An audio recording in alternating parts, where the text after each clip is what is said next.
So, bagaimana bisa ada segelintir elit yang begitu kaya, berkuasa, dan jahat? Pada episode-episode lalu, kita sudah membahas timeline akar historis dari mulai Raja Nimrod tahun 2200 sebelum Masehi, Merovingian, dinasti Raja Prancis pertama, abad ke-5, Knights Templar, abad ke-11, The Medici, Godfather yang melahirkan abad pencerahan Eropa di abad ke-14.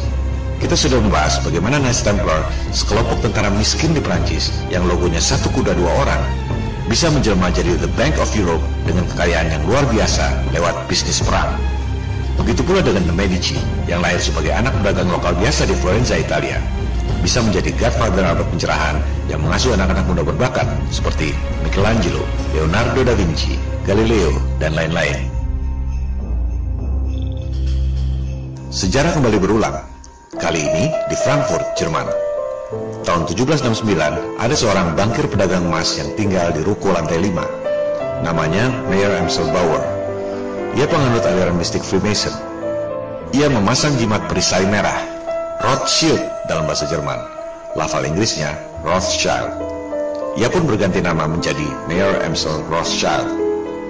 Melalui pergaulan secret societies, bankir dan pedagang emas itu menjadi kepercayaan salah satu keluarga terkaya di Eropa. Monarki terkaya di Jerman, Pangeran William IX Hesse-Kassel. Ia adalah cucu Raja George II di Inggris, sepupu Raja George III, keponakan Raja Denmark, dan ipar Raja Swedia. Bisnis Pangeran William IX Hesse-Kassel ini adalah penyediaan tentara bayaran. Dari sinilah Rothschild belajar bahwa perang adalah proyek, perang adalah uang. Maka Rothschild menjadi bankir pedagang emas yang juga berbisnis perang.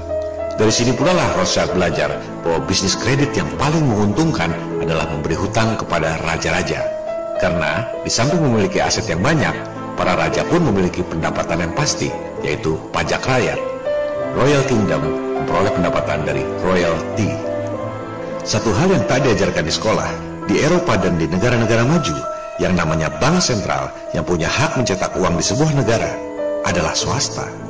Raja-raja dari zaman Knights Templar memang biasa berutang pada para bankir. Tradisinya memang begitu. Tak ada kerajaan zaman dulu yang mengurus moneter. Kerajaan hanya mengurus royalti. Urusan peredaran uang diserahkan pada ahlinya, bankir swasta. Bank sentral modern pertama di dunia adalah Bank of England. Didirikan tahun 1694. Milik swasta berdasarkan konsesi dari King William of Orange. Bank sentral Prancis didirikan tahun 1716, milik swasta. Dinasionalisasi 2 tahun kemudian, diswastakan kembali tahun 1800, dinasionalisasi lagi tahun 1946, diswastakan kembali tahun 93 bersamaan dengan terbitnya euro. Jadi jangan heran jika Bank Sentral Amerika Serikat itu swasta. Federal Reserve adalah bank sentral swasta ketiga di negara Amerika Serikat. Sebelumnya, pernah ada 2 kali bank sentral swasta di Amerika, First Bank of US dan Second Bank of US. Kita akan membahas soal ini nanti. Dengan menggunakan uang Pangeran William IX, bisnis keuangan Rothschild berkembang pesat dan mulai menjadi sentra keuangan Eropa dan kelak Amerika. Untuk menancapkan kuku kerajaan bisnis keuangannya, Mayer Amsel Rothschild mengirim 5 putranya ke 5 negara utama di Eropa: Jerman, Austria, Inggris, Italia, dan Prancis. Putra pertama, Amsel Mayer Rothschild, tetap di Jerman. Putra kedua, Salomon, dikirim ke Vienna dan mendominasi bisnis keuangan Austria. Nathan Rothschild, putranya yang paling cerdas dan dominan, dikirim ke London dan menguasai bisnis keuangan di Inggris. Karl dikirim ke Napoli, Italia, dan Jacob dikirim ke Paris, Prancis. Mayer Rothschild mewariskan bisnis kepada 5 anak di 5 negara ini dengan ritual masonik yang menggunakan ayat-ayat kitab Zabur atau Mazmur, yaitu Psalm 127. Ayat ini dulu digunakan oleh Nabi Daud ketika mewariskan kerajaan kepada Nabi Sulaiman. 1 Mei 1776, Rothschild membentuk kelompok satanik bernama Bavarian Illuminati. Bavaria adalah wilayah Jerman Tenggara. Lokasinya dekat 2 dari 5 wilayah operasi Rothschild, yaitu Frankfurt dan Vienna, Austria. Yang ditugaskan menjadi eksekutif adalah Adam Weishaupt, seorang profesor di Ingolstadt University. Rothschild mengumpulkan para intelektual seperti doktor, lawyers, hakim, gubernur, baron, ekonom, dan lain-lain yang bertujuan untuk menguasai keuangan dan pemerintahan. Perlu kita perjelas sekali lagi, tidak semua Freemason itu Illuminati.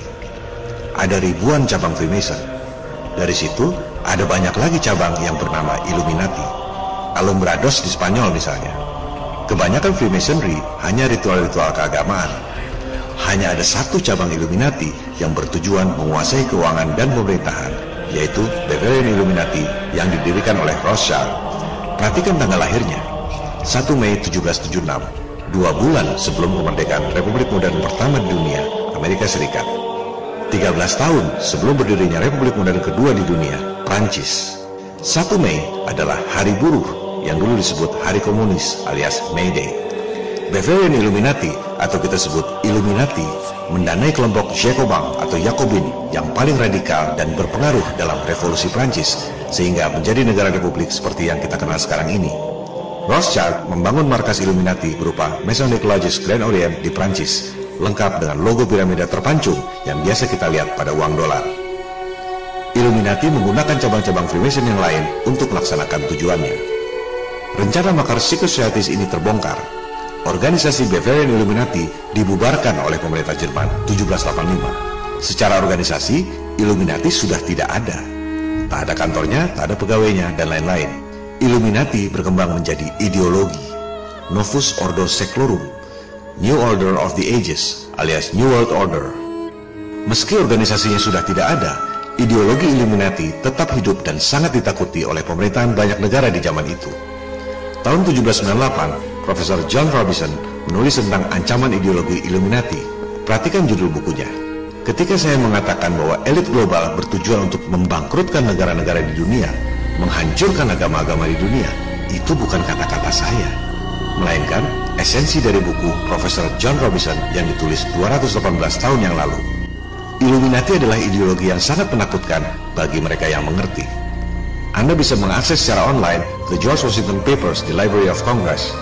Anda akan menemukan tulisan tangan Presiden pertama Amerika, George Washington, yang ditulis tanggal 24 Oktober 1798. Presiden pertama Amerika itu mengetahui persis ancaman kelompok Illuminati yang dulu mendanai kelompok radikal Jacobin pada revolusi Prancis. Illuminati lahir duluan sebelum lahirnya dua republik modern pertama di dunia, Amerika Serikat dan Prancis. Aliran Freemason mengakar pada budaya kedua republik pertama di dunia itu. Bukan berarti rakyat Amerika dan Prancis itu penyembah iblis, tapi hanya segelintir elitnya saja yang mampu infiltrasi ajaran-ajaran mereka dalam berbagai arsitek dan monumen. Begitu besar di depan mata, tapi orang tidak menyadarinya.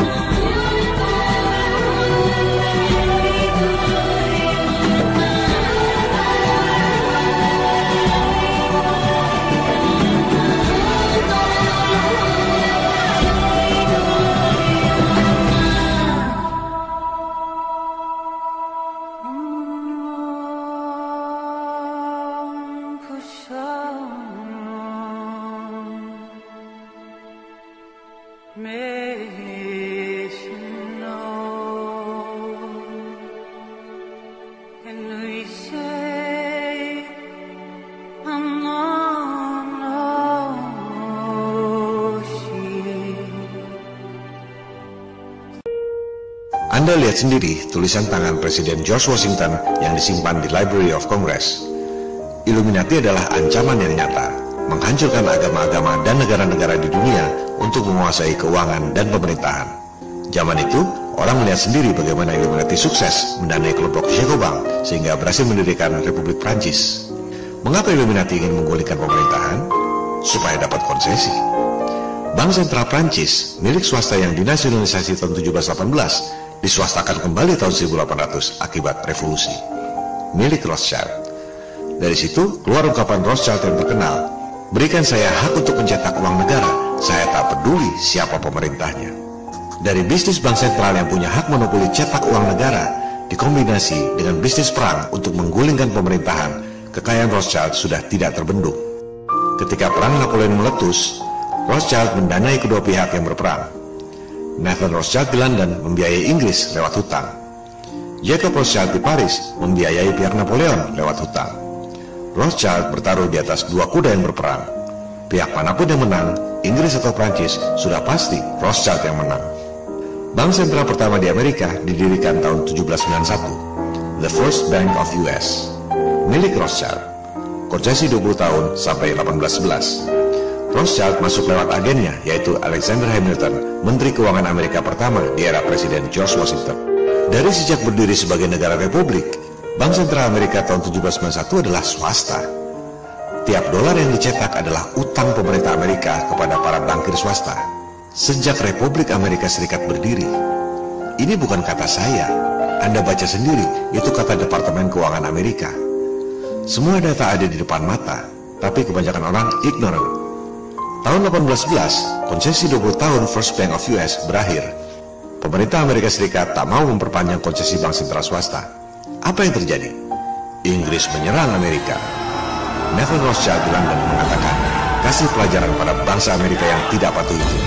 Kembalikan mereka ke status negara jajahan. Puncak-puncaknya adalah Gedung Putih dibakar tahun 1814. Ini bukan lukisan fiksi, tapi lukisan sejarah. Rothschild menang, maka dibentuklah The Second Bank of US, bank sentral swasta kedua, tahun 1815. Konsesi 20 tahun sampai 1835, milik Rothschild.